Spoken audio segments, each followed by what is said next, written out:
আচ্ছা, আমি কি তোমার কিছুই দিতে পারি না?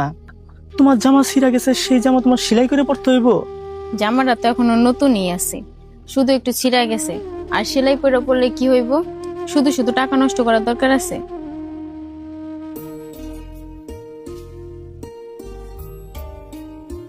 এখানে 1000 টাকা আছে, এটা দিয়ে নতুন একটা থ্রি পিস কিনে নিবা। আমার টাকা দরকার নাই। আচ্ছা, আমি যখনই তোমার কোনো কিছু দিতে যাই তুমি আমার না করো।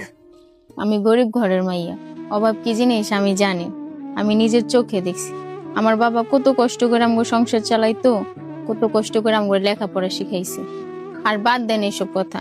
আপনার মনে আছে বিয়ের পর প্রথম আপনি আমার এই থ্রি পিসটা দিছিলেন? আর এই থ্রি পিসটারে কেমনে আমি অবহেলা করি? আর আপনার কাছে কিছু চাই না কেন জানেন? কারণ আপনি আমারে চাওয়ার আগেই সবকিছু আইনা দেন। সত্যি সুমনা, টাকা পয়সা সুখ আনতে পারে না, সংসারে শান্তি আনতে পারে না। যদি জীবন সঙ্গী ভালো হয় তবেই সংসার সুখের হয়।